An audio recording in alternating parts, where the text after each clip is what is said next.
Hello everyone, welcome back to my channel. If you are new here, my name is Alexa, and in today's video, we are going to be reading Stephen King books for a week. But before we jump into today's video, I want to say a quick thank you for 1,000 subscribers. That is still so insane to me, and I cannot wrap my mind around the fact that many people want to listen to me talk about books. So if you're one of those people, thank you so much. I love seeing your guys' comments. It makes my day so much better. So yeah, thank you again so much. And without further ado, let's jump into picking the Stephen King books that I'm going to be reading this week. As for the physical options, here's what we are working with. First one is The Girl Who Loved Tom Gordon by Stephen King. I love that I said by Stephen King when this is a video with only books by Stephen King in it. I guess I don't need to say by Stephen King because it's pretty obvious that all of these books are going to be by Stephen King. But this book is about a 9-year-old girl named Trisha, and she goes on a hike with her family and she gets separated from them, and in her solace puts on a Boston Red Sox baseball game broadcast.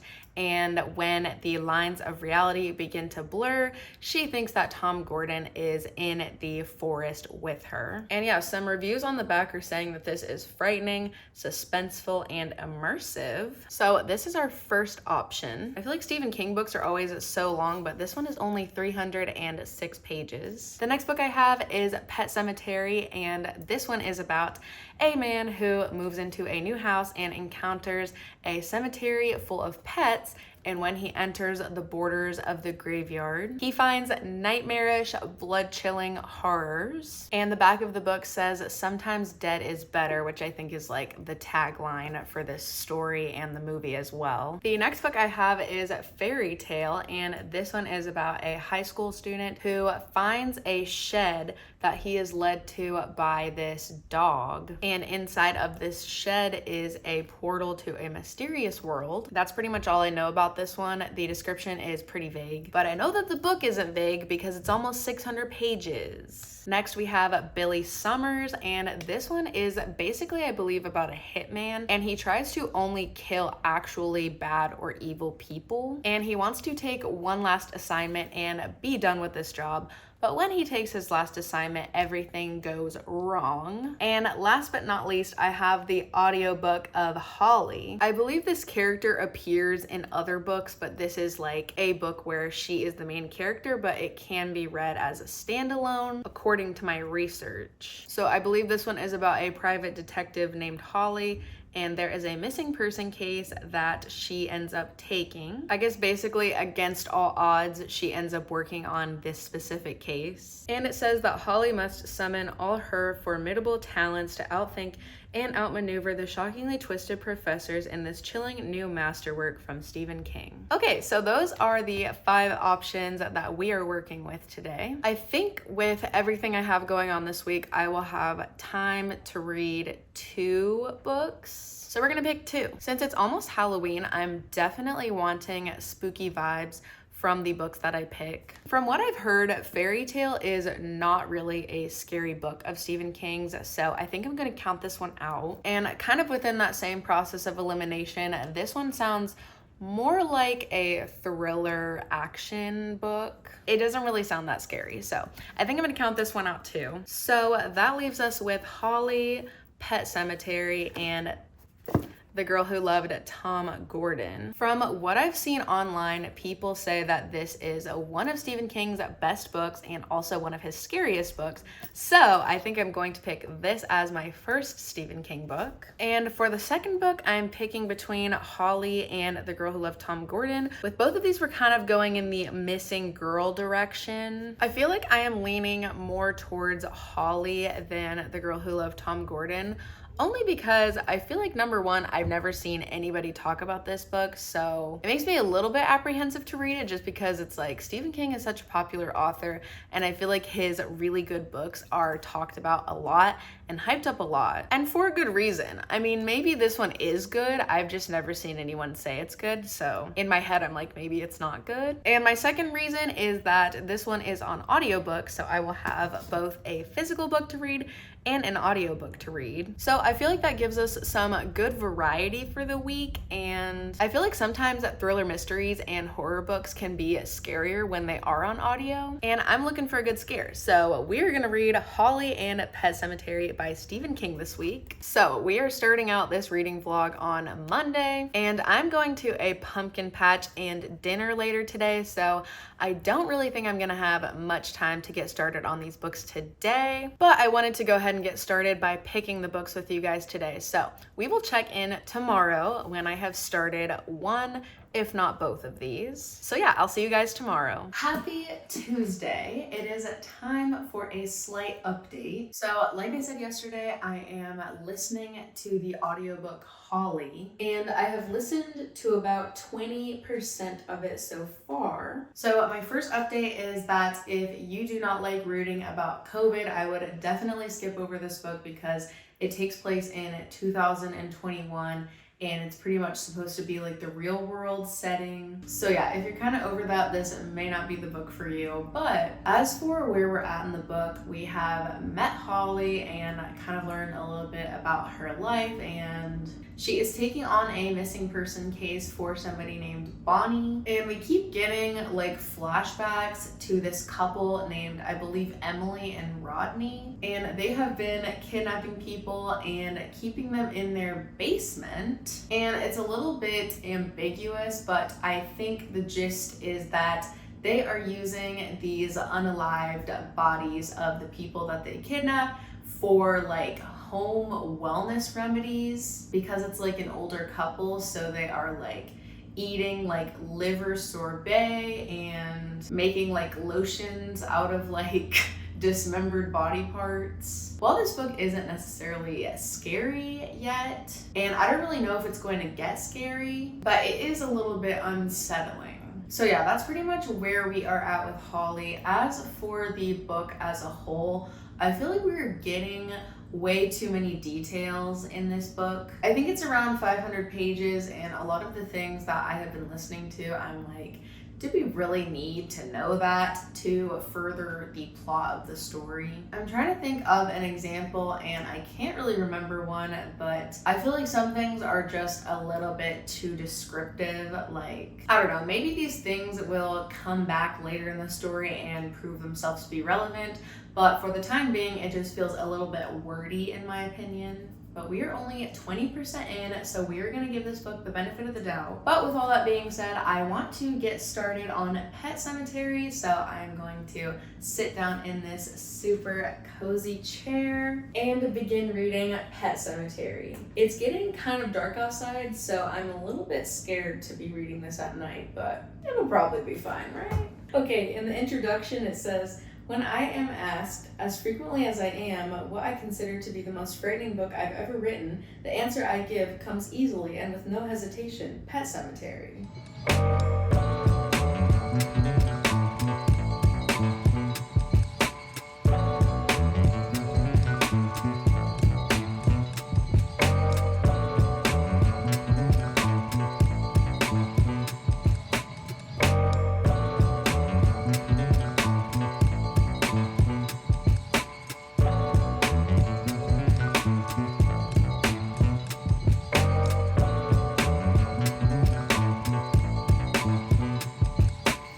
I'm still listening to Holly. It's getting really boring. I am not gonna lie. Like I said before, we kind of got shreds of information about this couple who's been kidnapping people, but I feel like we are spending so much time in the point of view of Holly trying to like solve the missing person case of the girl Bonnie, and I don't know if it's gonna like get a little plot twist, but it's feeling very predictable at the moment. And like I said yesterday, a lot of the book feels overly wordy, and I hate to say it, but just flat out boring. So yeah, honestly, I'm not enjoying it, but needed a little pick-me-up, so I made this vanilla matcha with cookie cold foam on top, and we threw an Oreo in there just to add a little extra pizzazz. I was gonna put a lid on it, but there's pretty much no reason because I'm just drinking this at home. I bought these like plastic cups to keep in my house so that I feel like I went out and bought a matcha or coffee, but in reality, I just made it in my kitchen. And I'm not even throwing them away. I'm literally just washing them and reusing them over and over again. So I'm going to drink this and continue listening to Holly against my better judgment, and I'm going to continue to hold out hope that it's going to get better. We are about 50% in, and I said that at 20%, so like my hope is dwindling, but it's still there. All right, guys, I just finished up the Holly audiobook, and I did not like it very much. I will start out by saying I think I may have set my expectations a little bit too high, thinking that it was going to be a scary book when it was definitely more on the tame side. I just never really ended up connecting with the main character, and I mentioned this on Monday, but this is technically the third book in a series where this character appears in the first two books, but I read online that you can read it as a standalone, so like hypothetically you should be able to connect to this character without all the backstory, but she just felt a tad one-dimensional. And as for the overall story, it was barely keeping my attention. I am so glad that this was an audiobook and not a physical book, because if it was a physical book, I would have been struggling to finish it. But yeah, I mean, it's kind of like a dual timeline story. We're following like the elderly couple that I mentioned before, and then Holly. And then there's also a lot of different time jumps. So it is a bit confusing to follow along with on the audiobook, but eventually I started to get the gist of things, and I did mention that I felt that this story was going to be predictable, and I was in fact correct. Basically everything you think is gonna happen happens. There's no plot twists, no shocking truths, nothing's gonna raise your heart rate. I would say it's a very tame mystery story with a hint of gore. And I'm not trying to hate on Stephen King at all. I know a lot of people love his books, and I do think that he is a good author. I have read Misery by Stephen King, and I really loved that book. So it's not that I can't appreciate that classic Stephen King slow burn or his writing style. I just really didn't like this story. But you know what? That's okay, because you're not gonna like every single book that you read, and the good news is that I am already reading another one of his books. I haven't made much progress since the last time that I checked in, mostly because I started reading it on Tuesday night and then it started to get dark outside, and I got a little bit scared to continue reading it. I don't really know if I'm the type of person that gets scared by horror books or not. I guess I haven't really read enough horror books to know like how I react to them. But as far as horror movies, I do feel like I will hype myself up a lot before the movie, telling myself that it's going to be super scary, that I'm gonna have nightmares for days. And then when the movie is over, I feel like I ended up scaring myself more by trying to tell myself how scary it was gonna be than how scary the movie actually was. I don't know if that makes any sense, but I feel like I might be doing that with this book, but hopefully not. I wanna be scared, so we're gonna keep reading this one. I am on page 19, and I have this crisp dollar bill as a bookmark at the moment. I will check back in with you guys probably tomorrow when I have made a little bit more headway on this book. So yeah, see you on Thursday. Hello guys, it is Thursday and I am a lot farther into this book now.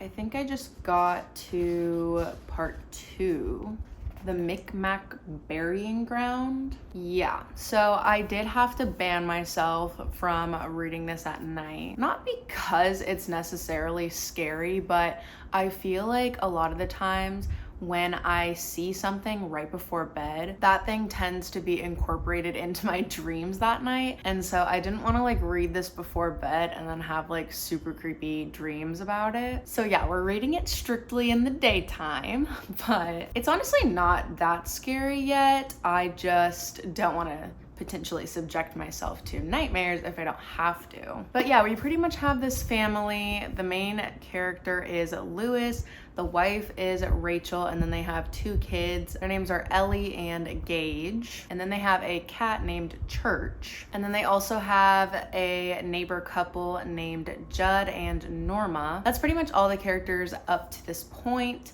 Essentially, we're following this family who just moved into this new house. They're trying to adjust to their new life, and then the neighbor shows them the pet cemetery that is in the woods behind their house. This house that they live on is also by a very busy road, and so there are a lot of trucks and cars that drive very fast. So Judd warns them to be very careful with the kids and with the cat. They end up getting the cat spayed because apparently if you get a cat fix, they don't wander around as much. They're more sedentary, and so they want the cat to stay at the house and not be wandering around, potentially crossing the street. And then some other things go on. I don't want to explain too much because then we might start to get into spoiler territory. But the way that the story is going right now, we are definitely building up to something potentially frightening. So yeah, my goal today is to finish this book, so I will update you guys later if I have any more thoughts to share or whenever I am finished.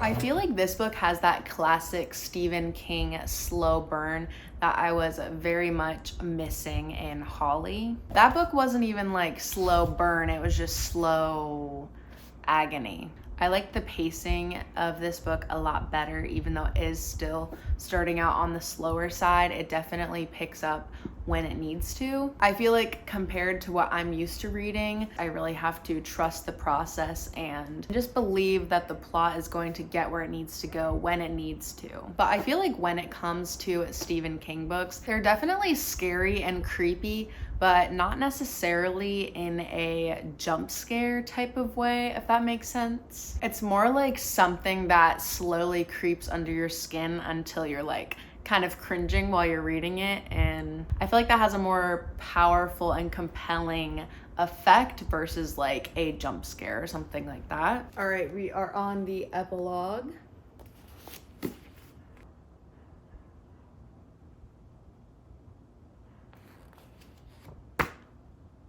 All right, now that that's done, I'm going to put some cartoons on because one thing about me is that as soon as I finish watching a scary movie or reading a scary book, I will without a doubt be putting cartoons on. Whether or not I'm actually that scared, I just like the feeling of my palette being cleansed with a good old cartoon. I'm gonna do that, and then I'm either gonna come back later tonight or tomorrow to finish out this video and share my final thoughts and ratings with you guys. But yeah, I'm really excited that I finished reading 2 Stephen King books because that is something that is definitely out of my comfort zone, and I really do like to expand the genres that I read and try new things even if it is uncomfortable sometimes. So I'm excited that this was a success. We did it. I finished 2 new to me Stephen King books. Now, when I restarted my reading journey in my adult life, I was mostly reading romance books, but as you can see behind me, I have slowly but surely